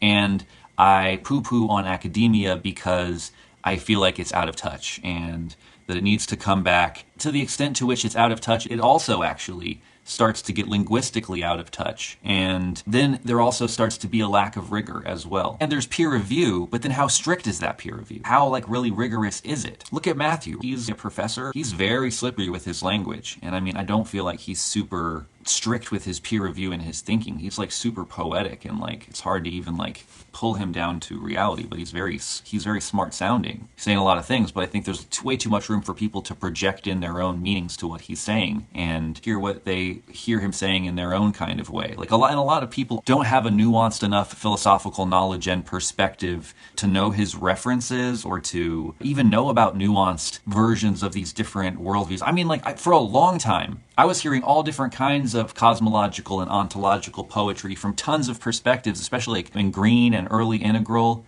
and I was confused about what was true and how these symbols cashed out and how they harmonize with each other and which ones to privilege to what extent. It's confusing. So I'm disparaging of it because it's again another high tower place where knowledge is kept up in some kind of inaccessible, behind a paywall type thing. YouTube and so on and making music are all cool. YouTube and making music. He's yeah, you make these videos, you do this fun art project stuff, but it's not serious academic philosophy. Man, Bruce, I think your bias is showing, man. I also don't know how many I don't really know how much of my videos you've watched, but maybe I could show you a couple that I think actually bring something valuable to the table that is new. Man. He's yeah, I like to have you on, but you're more of an artist just talking about things. You're not a rigorous person. Man, I feel like I'm pretty rigorous. I feel like I qualify my stuff. I feel like I give examples. I'm out here. Is it just because I don't write things down? Is it because I haven't gone through this right-hand path? Because it's fun and artistic that you don't respect my work as scholarly? Is that what it is? I find that disappointing. I don't care about the medium, I care about the content. Because I feel writing and books and stuff like this is maybe more and more gonna go out of style, and it'll actually be more and more people of younger generations who do learn off of YouTube. YouTube is actually a more important place for these ideas to be than in academia, because this is where people actually get their knowledge. Alyosha says, we need to tear down this idea of academic versus non-academic world. Bruce seems to be dismissive. If one is not academic, academic needs to become mainstream. We need to tear down these borders. I wonder what that looks like. Is there some kind of a way of talking about the scientific method? Maybe there's the rigorous method or something like that, and it doesn't matter what medium you're working in, if you are good about quoting people, if you're good about giving examples, if you're good about defining your terms, if you're good about doing a peer review and responding to critics, maybe you're a studious and respect-worthy person regardless of what medium you prefer. Anyways, let's go on. People and inspire people, and I love it. And I love your efforts to call for greater consistency and greater robust framing of Integral and application of its core ideas. Let's be clear too. I do not think that I am the shit. I want Integral to be the shit. That's what I'm, it's not I just want the world to be better, I just want the world to be better. I want people who are in terrible situations across the world to benefit from Integral ideas. And the more we play into the current power structures and we keep our ideas locked up behind these paywalls, and the more we pat ourselves on the back for playing along in an integral way and translating instead of actually doing the work to build some new integral transformative thing. Like, I don't know, I forget where the beginning of that sentence started, but I want to see us fix the world. Like, I want to see us actually get involved and do good stuff. So yeah, I care about what we do in the world. And to the extent these guys are doing good things in the world, like, good for them. That's great. That was your point too, you know, these people are bringing things to the world. But, like, I think if we systematize it, we can do better. When you say things like Wilber breaks his own rules and that, you know, he basically undermines the quadrant models by saying that consciousness goes all the way down, I think that's debatable. Debate me. I also don't embrace the idealist point of view, but we've talked about this a little bit before, that I think there are defensible models. I think he is going to debate me on it. Of some type of panpsychic framing or pan-interiority framing. I'd love to see you justify that. Like, I'd love to see that academic rigor and actually point to things and put all that on the table and have that case. And let's look at the points. Let's all look at all the points and see if they stand up. And one place to look, which I've pointed you to before, is in the new materialism and speculative realism. Graham Harman and Levi Bryant. Show me their videos. If they don't have a YouTube channel, for all I care, they don't exist. And lots of other people writing, to some degree. Timothy Morton, he pushes the edges of some of that in different directions. And there are a lot of other people writing in those fields philosophically, and those are seriously regarded and respected philosophical movements. They're not airy-fairy things. They're not postmodern. You know, they're critical of postmodern constructivism and reduction to language and semantics or consciousness states or psychologizing things. You know, they really are pushing towards a strong but a radical kind of materialism, one that does accommodate a kind of interiority, minimally defined maybe as a translation of differences, that every material body has the capacity to translate differences, that capacity to register and translate differences and to adjust in response to that kind of stimulation is foundational for what later can emerge as what we would recognize as consciousness. So the kind of panpsychism in I don't think anyone disputes that, but the problem is when you start wanting to say that something like proto-consciousness, which means before consciousness has developed, even in its most rudimentary forms, that just because chemicals react to each other, that's like capacity to register and translate differences and to adjust in response to that kind of stimulation. I mean, what that is, it seems to me, is just being committed to telling a particular kind of story. But I'm saying there are multiple avenues that you can take to hold a quadrant model that goes very deep down, not only with organic matter organisms, but very deep down. So that's another discussion. We can get into that. But there's a lot of things that could be taken up that I think these are things that can be worked out within the integral community. Yeah, I think that's what we're trying to talk about, is trying to work these things out within the integral community. That's what Integral 2.0 is trying to do. That's not what the integral community so far, 1.0, has been trying to do. Two things that I responded, just briefly on your new Integral 2.0 group that are related to all of this. One, talking about the application of integral and how seriously it's taken in the world, and we want to be practical. I don't think that probably you or a lot of your members are aware of all of the efforts all over the world of applying integral in many, many different domains. I don't think any of us are really aware because they're just individual efforts. That's the point. And they're not applied as new age, airy-fairy things. That's still not the point. That's like, I'm sure there are people out there doing good work. They're applied basically as epistemological and ontological tools for empowering business, empowering therapy. Within the capitalistic model. Basically as epistemological and ontological tools for empowering business, empowering therapy. Okay, so I'm going to stop right there. And this is going to be probably more controversial statement for me. What seems to be happening with integral community, even the ones who are not new agey, like what Bruce is saying, is if you use integral theory in the neoliberal context, so you just use the theory to come to some stupid company and say, oh, I'm going to teach you integral leadership, this is not integral for me. Because if you're for capitalism in its current state, I wouldn't even consider you an integral, even if you know the stages, even if you're the best professor of whatever. If you're using integral theory to support the capitalist system, you're not integral in my opinion. And I'll get into that a bit further down the video, but I just want to kind of plant a flag here. Grassroots work. Because I don't give a damn if they do all this integral and still do it within the capitalistic framework, right? Because yeah, sure, one can learn spiral dynamics and something, go to some stupid company and say, oh, let me teach you how to do integral things, while that company is polluting the whole earth. This is not integral, I'm so sorry. Doing grassroots work, activist work, helping sex trafficked girls in Oakland, helping inform good stuff. Leadership training programs in Africa and South America, coaching programs, ecological development. Lots of integralists are out there doing lots of good stuff, and lots of us don't know about it. That is true. Leadership training programs in Africa and South America. Again, this These leadership trainings, all that is great, but unless it's also a political movement, which is also against capitalism, I don't care. New educational curriculum design.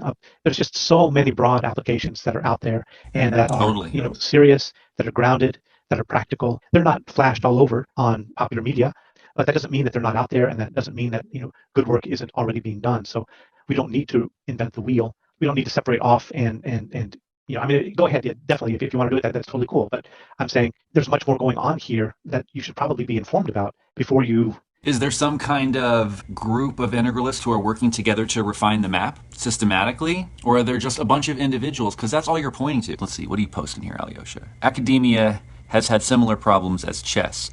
Chess blew up on Twitter thanks to GM Nakamura, who presented it in a fresh and fun new way, not some old school academic style. Therefore, some old school chess elitists thought this is going to ruin the purity of the game. But GM Nakamura made the game accessible and is now one of the biggest games on Twitch, gaining a new audience because of a new fun presentation style. The same needs to happen with science, philosophy, and other subjects. That's a great point, Alyosha. Yeah, but the point is these are individuals. We as individuals can come over here and make a cool bit of a map and come up with a cool toy and a cool new system, a cool reframing.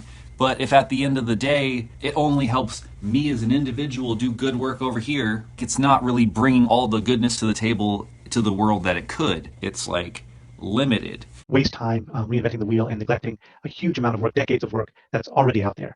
Well, if you're talking about critical work that's refining the map, let's all bring it to the table. And if you know what it is, let's bring it and process it. That's why this is a project open to the integral community, in the same way that there is this community that's going to be good at refining the map together. The other side of that process needs to be making that information into some kind of content that's accessible, even in different formats. And I think, you prefer certain kinds of media and don't do a lot of reading and don't probably interface with a lot of the different journals and things like that. So you're not as aware of those things. And, if you mostly pay attention to, Integral Life, Ken Wilber videos and a few of his books, that's a pretty impoverished picture. Nobody's aware of that stuff. Hardly anybody. And that's a problem. If these people are bringing such valuable stuff to the table, we need to know about it.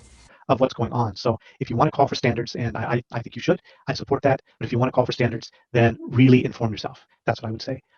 Help with that stuff, man. It's not going to be me who does it. It's going to be us that does it together. So get involved in the process. Help us figure out how to make content around it and make it accessible. If you want to call for standards, then really inform yourself. That's what I would say. That's not David's job. That's their job to inform us. So again, it's not up to David. Just look at somebody like an average individual. What are more chances that the average individual looking at these videos will come across David's videos or these academics that Bruce is talking about? It's their mission to bring all those tools to the internet, not the other way around. It's not up to some average stupid individual to search for all these academics doing great work, which I'm sure they do. Again, I'm not taking away any of those projects. I'm just saying that it's on those projects, those academics, to bring this forward to us, not the other way around. So it's actually, the ball is on their court to make this as wide as possible, and that's exactly what David is doing. About me quibbling over semantics about 2.0, yeah, sure, you can say whatever you want, but I actually don't agree with Layman exactly that it doesn't matter what you call something. If you really believe Layman, then go ahead, change the name of your group to Integral 1.666. I'm not saying it doesn't matter what you call something. I think it does matter what you call something. I don't think I ever said that it's a strategic thing to call it Integral 2.0. It's to make a distinction. It's to draw a line in the sand. Like I said before, it's like second tier. Well, is it really second tier? Well, maybe actually second tier is at red. Maybe second tier is at blue. Maybe it's at orange. Maybe it's at green. Maybe it's yellow. You could say that there's a new tier every 2 stages. So was the other integral not actually 1.0, but 1.5, and this is 1.0? Would you be more happy with that? I think it really comes down to this. No one's claiming necessarily to have a full new, brand new operating system. And if we did, we wouldn't call it 2.0. It's just a more healthy and true version of integral. If you don't think it's a theoretical 2.0, don't think of it as a theoretical 2.0. It's a practical 2.0. It's a historical 2.0. Think of it that way. There's a reason why people have resonated with this framing of it, and it's because it works with the cognitive operating system way of talking about integral, and because people do think that this is like a reboot. It's like, let's start again, let's try it this way. So in a lot of ways, the 2.0 metaphor rings true. And so that's why it's a good thing to name it. I'm not saying it doesn't matter what you name something. It's got to be something that's useful and that rings true, and it puts a challenge on the previous people to grapple with it. It's practically useful, and there's a truth to it. We could quibble over the detail, and it doesn't mean that you don't have good points about the details, and I can understand why you would be uncomfortable with the naming and the framing and all of that kind of stuff. But what I do appreciate is that you take the idea of the project seriously, and yeah, I would invite you to know that I take it seriously and that I'm willing to meet you halfway on this challenge and like legit be like, yes, we do need to build it together. Please help me. Please bring your knowledge and your wisdom and your years of experience before we get here to the table to really help me responsibly integrate this stuff with standards. Don't just be upset that I haven't already done it, because it's not for me to do. It's got to be something that we do together. I recognize that's why I said integral 1.666, because I already knew that you were engaged in word magic, right? And I was just playfully poking you that that's satanic word magic that you're doing. You're doing black magic, trying to get people to Your circle. I'm taking that, but I think words, they don't control everything. Reality isn't determined by our language. By questioning that, Layman is wanting to say we need to look at other kinds of pre-verbal and underlying and systemic factors that are influencing outcomes, not just the labels we choose. But I think there is a word magic, and there is a power to labels, and choosing some labels over others, I think will help in the receptivity of people towards a movement. Yeah, but I'm not looking for people who are in the middle or who are on the more idealistic side to be sympathetic to the project. I'm looking to draw a line in the sand and be like, hey, have you been out there and felt like all of this stuff is bullshit? It's bullshit. You're right. Come be over here where we're going to do it good. And honestly, like those people who are not rigorous and not interested in making good arguments and having a debate and stuff, like I'm happy to leave them out and to be like, you know what, you can't prove it, you're nonsense, and we'll give you the platform to prove it if you think you can prove it, but you'll never actually step up to it. It's like the Randy thing, you know what I mean? It's like, we'll offer a cash prize if you can prove it, but you can't. And then you can point to that and be like, look, there's an invitation for you to prove it. How come you don't get out there and prove it then? You're over here and you're just asserting it. Well, can you get on the integral stage and prove it? Are you willing to put your positive case on the table and let serious peer review happen to your worldview? No? Okay, well then sit down. We'll generate different things. You know, if you had called this integral 1.5, it wouldn't have caused what we're doing right now, right? Really? Would it have not? So you think that what we have here already is a 1.5? Is that what you're saying? You think this is like a 1.5 at least. So you do see it as an upgrade. Well, if it's a 1.5 already, in your view, theoretically, then once we actually come together and start to build and work on some of this stuff and establish something, then it will obviously easily generate a 2.0. But yeah, if really labels don't matter, then I think you should change the name for your group to Integral Meta Cobbler and call all of your followers peaches and apples. And, just see how it goes, because it doesn't really matter, right? Labels don't matter. So just be Integral Meta Cobbler. That's my suggestion. Millions of peaches and apples. Listen, I didn't say that words don't matter. And you wanted to know about quadratic holons.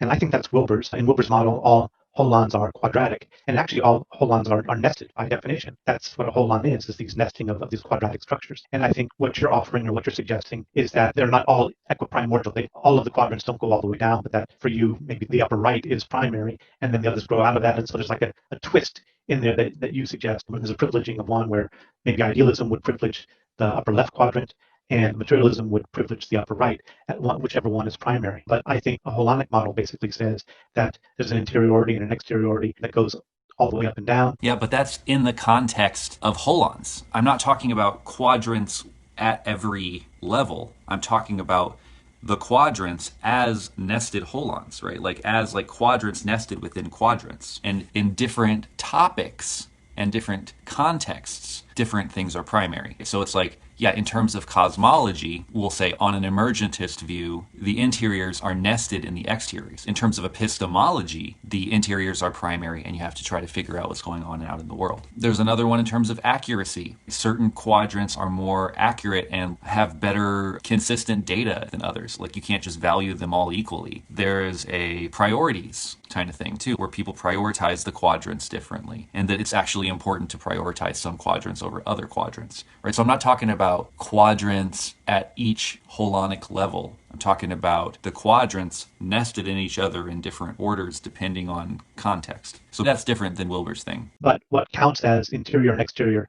has to be very, very fundamental. And interiority doesn't equate to the thinking, sentient consciousness of organisms. It's something much more primitive and subtle than that. Well, I mean, you would have to demonstrate that those things even exist, right? Because that's kind of begging the question. Yeah, you're talking about, it's kind of silly for me to worry about dividing up the integral community because people are jumping ship anyway, and the coolest people are leaving. Well, I don't know. I think Layman and I are pretty decent guys, and we're not leaving it. You guys are very cool. But you know what? You're both in my Integral 2.0 group, and you're both going to get on board with this thing. And so, yeah, the coolest people are jumping ship, and they're on this side. They're coming this way. Like, honestly, Bruce, you and Layman are on the democratizing Integral 2.0 bandwagon. Maybe you just don't know it. But, yeah, there is definitely a mess, and there's a lot of dissatisfaction with how things are going. And it doesn't really matter if you start new groups or not. For me to get behind a new movement, I would really have to see a there to get behind it. Help me get a there, man. This is important stuff. There's a lot of people who want there to be a there, and including me, including you. So you say, so let's do it, man. Let's figure out what it'll be. Let's set up some meetings. Let's figure out other people who you think would be good people to be in this kind of group, what kind of peer review we should have. Let's take the project seriously. Let's do a good job. It can't just be all on me. Like you and me, Bruce, we are both busy dudes. Like, I know you're super busy, like, you're making all this video content, and you're doing your job stuff on the side. I'm making all this video content, and I have, like, a business on the side that I gotta run. So we're super busy. So, I mean, like, I'm not taking that for granted by any means. But honestly, it's gonna be us. It's gonna be people like us. We gotta do it. And, yeah, if you really care and you really want it to be like this, help me make it like this. If you care about these standards, help me make these standards. I'm down to discuss this. I care about these standards. I care about doing it right. There's got to be a there. I actually am saying that as somebody who's only loosely identified with integral. I still work in those circles, and but I don't identify as integral. I also am attracted to Sean's meta-integral stuff, critical realism, the complex thought, Slaughterlight's work, and a number of different things. And I'm dipping in and out of all of those. Metamodernism, game B. I think there's valid things in all of those, and I'm trying to move in and out of those circles and be informed by them. And for me, integral isn't AQAL. Integral is more a style and mode of perception and thinking and feeling and being. Oh.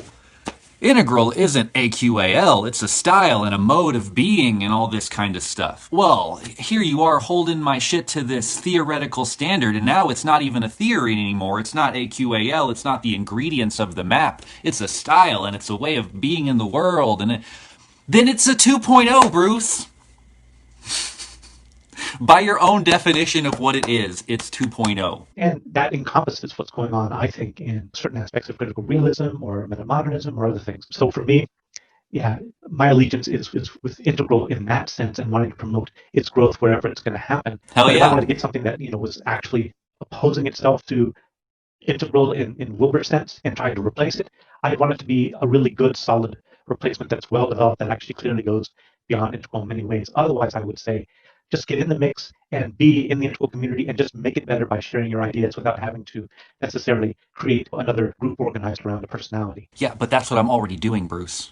And that's back to just thinking of it as individuals. We're trying to move beyond first stage integral into integrally informed community building things together. Like, that's the 2.0 movement. It's from first stage integral into second stage integral where we build together. So if you're talking about just being individuals and talking and putting things out there, that's back down to the first stage again. That's not Integral 2.0. That's not this next thing. That's being like, we don't want to challenge this stage of development because it could hurt the community. Like, dude, every stage of development needs to put a challenge to the previous stage of development to grow up. That's what we're doing. We're including all four quadrants at our level, and we're putting challenge on the previous stage to stop with the personal version of integration, to really be rigorous and put their ideas on the table so that way we can actually get it right and prove it to make a better world systemically. So if it's really about a style and a mode and action, this is that 2.0 by your own definition, buddy. And I love it. Make it better by sharing your ideas without having to necessarily create, another group organized around a personality. I don't want it to be organized around a personality. That's why I tried to get so many other leaders who are also concerned with these factors to get up and be like, I'm down with 2.0. And they said they're down with 2.0, not like they're down with David Long. I don't want to be the leader like that. I tell people all the time that I'm a leader, and I invite other people to be a leader too, and to step up and to demonstrate the way and to get involved and all this stuff. And I mean, that goes for you too, Bruce. Like, you think this is important? Well, this looks like a great place for you to get involved. And we need you. And don't just tell me that I need to figure out how to do it. We need to do it. Like, we need to do it together. Your group right now is organized around a personality. It's Friends of I Am David Long. So they're organized around you. And that's why there's now a 2.0 group for people who are trying to do 2.0. And in the beginning of the video, in the group where I talk about what is this group, I say that not everybody in this group is necessarily going to like me. It shouldn't be about me. I hope, in fact, that there are other leaders who champion this thing. So that way, the people who don't like me will maybe be able to see past me to the actual ideas to engage with them. And so I'm excited when I see other people step up. There's lots of really smart voices in my community. I try not to dominate the space. I try to share the space. There's lots of smart leaders in there.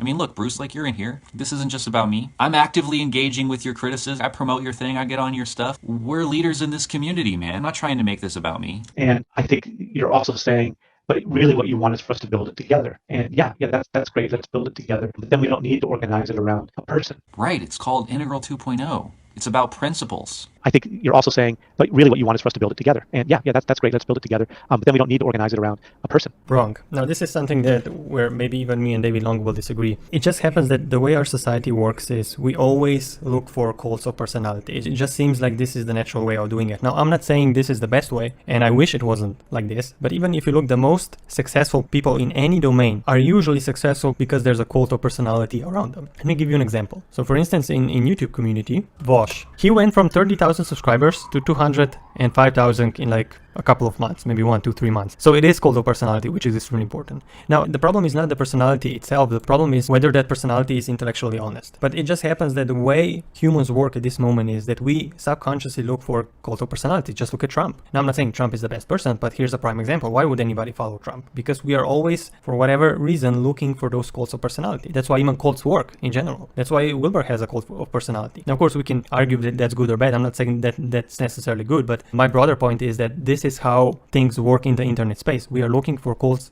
of personality everywhere. Being fitness, PewDiePie, like cooking, we're always looking for cults of personality. And people with the most charisma, the most kind of star factor, if you call it, the most with the X factor will become the leaders in any domain, right? We can have somebody, doesn't have to be David Long, we can have somebody who start to make Integral 2.0 videos and he can become huge and make 500,000 subscribers using integral theory and let us all to dust because he has, for whatever reason, that right amount of charisma or whatever the case is. If the future is on the internet, I'm sorry, Bruce, to tell you, but unfortunately, cult of personality is extremely important and there's no way around it. No way around it.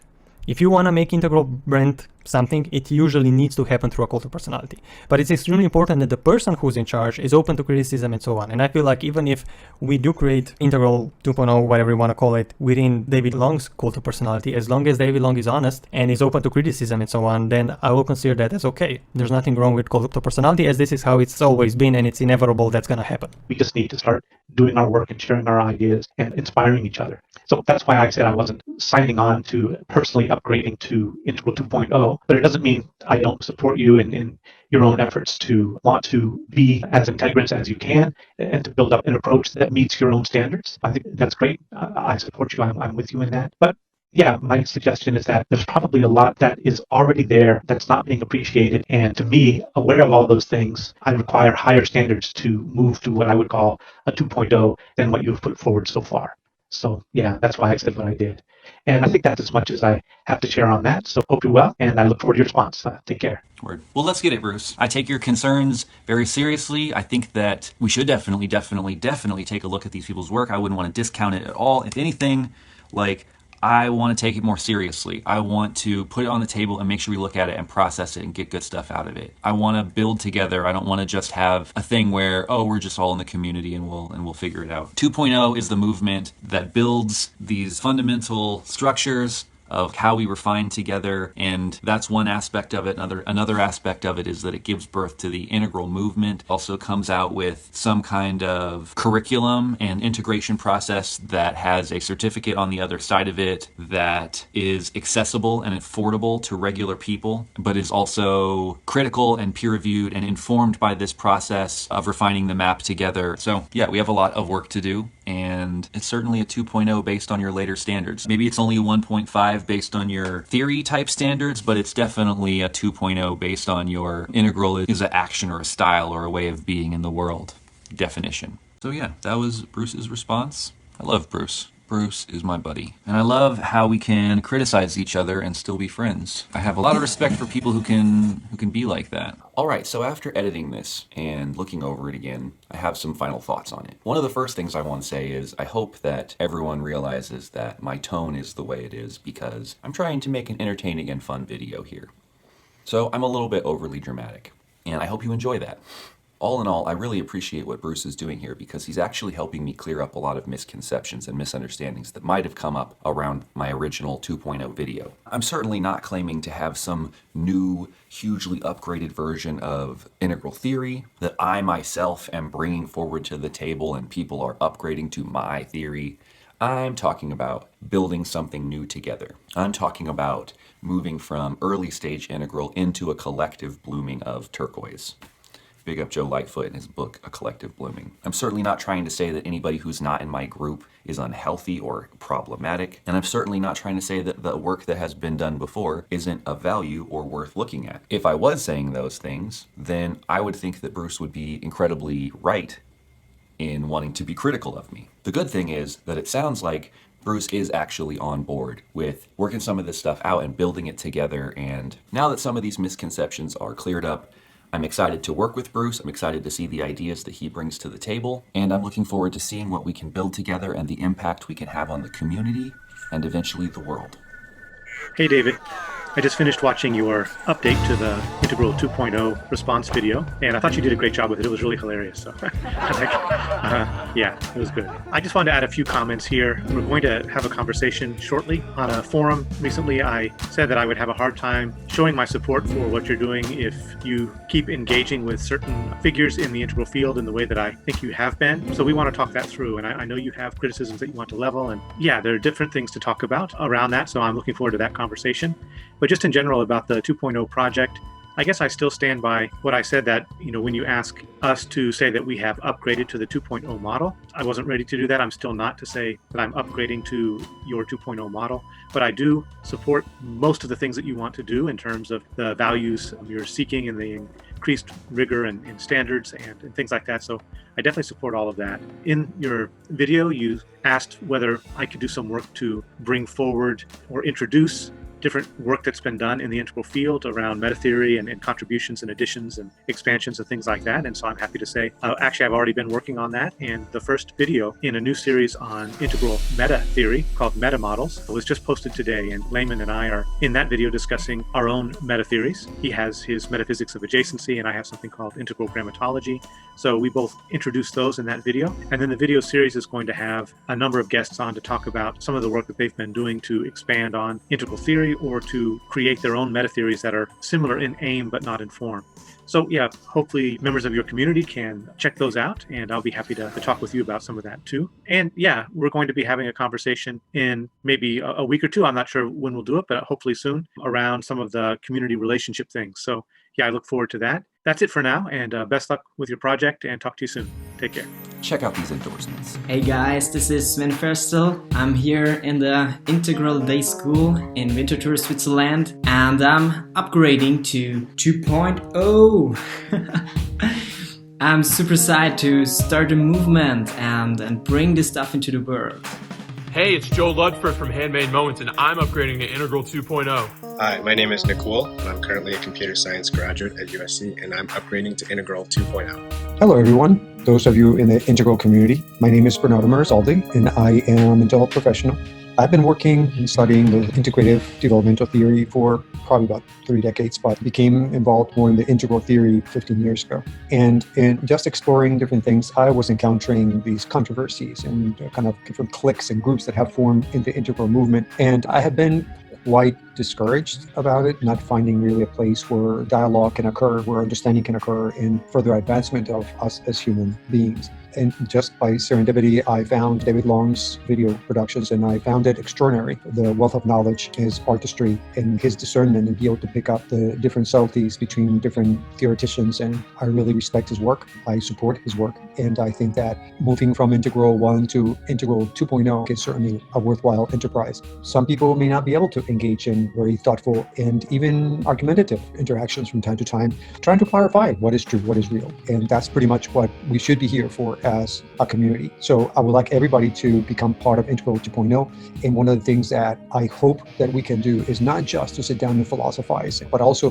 that we can become active as members of society and communities and be able to expand these principles that we love so much, not just for our own intellectual entertainment, but as a practical application of these tools of reason and thinking and perspective taking and dialoguing, so we can advance communities at large, so that we can be a better civilization. Thank you, all of you, for being part of this community, and I really feel honored to collaborate with you as time goes by. Thanks to everybody for watching. I'll see you next time. Make sure you buy the merch. If you're excited and interested in all this stuff, join the Integral 2.0 group on Facebook, link in the description. Like, share, and subscribe. Support me on Patreon. Big thanks to all my Patreon supporters.